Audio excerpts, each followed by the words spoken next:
Welcome back to the T2 show. Today I'm going to talk about... Hang on. Dog's barking. I'm expecting my air gun to come in today, so that's probably what it is. Alas, it is not. It's someone going to church. Alright, so... if you guys are addicted to the History Channel like I am, I think these are all History Channel shows. I'm going to talk about some of my favorite ones and what's been going on with them. Namely... Curse of Oak Island. It's my favorite show. One of my favorite shows. And they've been making a lot of progress. If you've been watching it, you know that they've dug a lot of boreholes. They found a ton of shit at the coast. And then they've unearthed... They figured out that the recent episode, the finale, they found out that the swamp has wood in it dating back to like 11 to 1200 AD. So, Templars. This rewrites completely the whole history of Columbus. You know, we thought America was governed in 1492. Apparently it was not. Or actually it was Amerigo Vespucci. Found it first, but then... This is looking like Vikings have been over here. Templar Knights have been over here. A lot of weird stuff. So, I was really frustrated because they dug all these boreholes. And if you've seen the previous episodes, you saw how they had 10X was dug like a long time ago and it was all rusty. They sent a diver down in the hole looking for the treasure. So, I always assumed that they're digging these holes with these big cans, you know, and then they're leaving the holes dug so that eventually they'll send a guy down there. Or send a camera at least, or something, you know. But they've been filling these fucking holes back up. Like, why are you digging all these holes? They're trying to find the original money pit area. And when they do, I guess what they're going to do is just, like, do the big dig. That's the one that costs tens of millions of dollars instead of just millions of dollars. And they have different methods. They're talking about freezing little circles around it and, like, freezing the ground so they could dig a hole down and get to it. Or like putting like a whole big metal circle, like a big giant can, and digging it out that way. They got a couple methods, but it's going to cost them tens of millions of dollars. So I guess they filled the hole back up because they're going to eventually do a big dig and just dig the whole goddamn thing up. But like I was thinking they're going to send somebody down there, like put the little money bags on a hook and then pull them up that way. I didn't know they were going to dig all the way down there. So that was kind of pissing me off. I guess they leave like a little 6-inch hole because the one guy... he put like a toonie Canadian coin down in there in H8 and then it floated over like 10 feet and they dug it up in another hole. So stuff like 200 feet below the ground has been moving around, so you don't know where the original treasure could be. It could be like fucking long gone out to sea by now if it's moving that fast. So 10 feet in a year, it's been like what, 200 years or something since the original depositors were there. Also, I was watching Gold Rush. I saw the finale of this year's Gold Rush. And they also have to fill back in their holes that they dig. When they're mining for gold, they have to like reclaim the land or something, or they gotta like put the dirt back. And then I guess they plant grass seeds on it, or eventually it'll just grow back anyway to make it... I guess just make it look more like natural hills, but like... Just give it a few years. The Earth's gonna like erode everything back to looking weird anyway. It's not like it's supposed to be a certain way. It's only the way it is because of like natural forces and like mountains and tectonic plates shifting around and erosion. It's not because somebody made it a certain way and it has to look a certain way. That pisses me off. Editing side note, I just realized leave no trace philosophy is like a thing Boy Scouts do. Like when you go camping, you make a fire, you build like a little fire pit of rocks, you make little chairs maybe or something, like logs. You're supposed to put everything back the way you found it. Like they do that on that Alone show too. Like whenever they have like a shelter built, they'll take it all down at the end. You're supposed to leave no trace. Make it look like humans have never been there. Why would you do that though? Let's say you're like a guy who's been out in the woods and you got lost and you're trying to find your way back to civilization, and there could have been a sign of civilization, but you took it all back down and you left no trace. And now this guy has no idea, thinks he's out in the middle of nowhere. He could have had a campfire already pre-made or a shelter pre-made that he could use. Like, what's it hurting to have a shelter in the woods? Like, animals could even use it if they wanted to. Like all these animals that build dens. Now you've got a den for the animal to stay in. That's so dumb.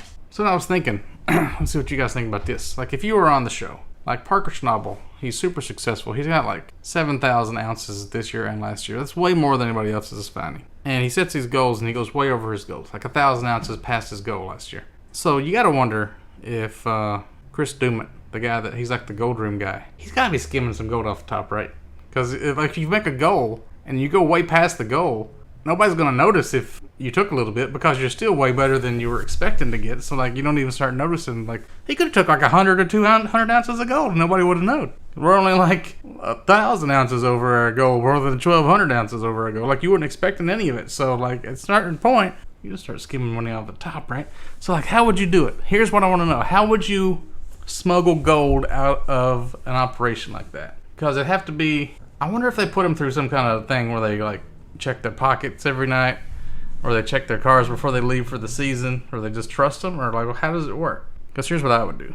You know how a lot of people have trash in the back of their truck? They have like smashed up aluminum cans. I don't wish I had one, for example. I could go get one, but you know what a smashed up Coke can looks like. So you take some gold, maybe you put it in a plastic bag, and maybe you just like drop it in the bottom of your can, and then you smush it, throw it in the back of your truck. Do that a little bit every day. Don't put it all in one place. Your cans will be a little heavier than they should be because they got gold in them, and they'll rattle around, but cans already make a rattling sound, so how are they going to know? It just looks like trash. You don't treat it any differently. You don't act like, get away from those cans! You don't act like your cans are important. You just put it in the back of your truck with all your other trash, and then when you get home, you start meticulously going through them cans and getting out that gold. I mean, if you can find it in thousands of acres of dirt, you can find it in some tin cans. You just turn and cut it open, or you just put it in like bags, so like I said, it would be easy to get back out again. I mean, you're not going to like stick gold up your ass or anything weird like that, because you want to get a lot of it, but not so much that it's suspicious. You can only do this if you're having like a surplus like he has. I mean, I guess you could do it if you're like, you want to be a real dick and just still like not even reaching your goal and like taking some off the top. But like there's this other show, Bering Sea Gold. There was this guy, he has his 2 sons, and he's a real dick to his sons. And like you have to go under the water in the Bering Sea, you have to like scuba dive for it. So when the gold comes up, he's up there by himself, his sons are down under the water, they don't know what he's doing up there. He's taking this little eyedropper and he's like sucking up gold every now and then. He's like taking a little bit from me, he's like putting it in his little jar. He's like stealing their golds. That's a real douche move. And then there's also this show, Civil War Gold, that's based on this gold that was stolen during the Civil War. When Jefferson Davis surrendered, they think they shipped it up to Michigan and shipped it across the lake. And then it went to all these different banks. And there's this guy's house. He has like an underground tunnel to another house that has a vault in it. And it's like real sneaky. And then they found bricks on the bottom of the ocean where they saw, somebody claimed that they saw like a railroad car get dumped off the back of a boat full of gold bars. And then they find a bunch of gold bars. But then they get them up and it's like bricks. Somebody painted gold. Like somebody knows they're looking for this gold and they're trying to hide it. Like it's super sneaky. I think that show's going to come back for another season. I'm not sure yet. But that's really good. And then there's this show called Secret of Skinwalker Ranch, which isn't about treasure at all. It's about aliens and figuring out what Skinwalker Ranch is all about. And they're actually finding shit. Like, it's actually good. I thought it was going to be stupid, like one of those Bigfoot shows or the ghost hunting shows. But they found, like, they got this whole really sophisticated camera system, like watching the side of this mountain, and it's been glowing. They saw, like, a beam of light come up out of it. They saw another shaft of light coming down, and they've tracked this like radiation they keep finding that's like fucking with their radios, and they figured out it could only be like hovering in the middle of the air at a certain point because they triangulated it, and they sent a balloon up, and the balloon caught something or it fucked up. And it's like really weird. It's either coming from space or it's coming from like somewhere in the atmosphere, like above them. And then they put like a herd of cows out there because they used to have cattle mutilations, and the cows are acting weird. Like they're all like staying in one spot and like running away from shit. Something's going on the Skinwalker Ranch. And this guy, Travis Taylor, is on there. And like he has been on Curse of Oak Island before. Like why would you, he's an astrophysicist. Why would you have an astrophysicist? I mean, I guess it involves aliens, but it's like Skinwalker Ranch. It's not really about astrophysics. Like there's no star chemistry involved. But then he was on Curse of Oak Island, too. This guy's been around. He's been on, like, Ancient Aliens. He's been on a lot of different shows. Tesla Files? Yeah, he was big on the Tesla Files. That's another good show. I forgot about that one. But, Curse of Oak Island, he had, like, a star map, and he laid it over the islands, and he figured out the Apple Island might be connected to it because it's in this constellation that kind of matches up with some things they found. So, that's weird. Anyway, I want to know your guys' idea on how you smuggle gold. Because you can't really smelt it at the place. If you could smelt it down to one piece of gold and take it out in one piece, that'd be harder to smuggle though, because then you got a big piece. I think it's better to do it like Shawshank Redemption style. Keep it in dust, keep it in your pockets, and like shake a little bit out in your floorboard of your car or something. Get home and like sluice it out of your floor mats. I don't know. There's got to be a way.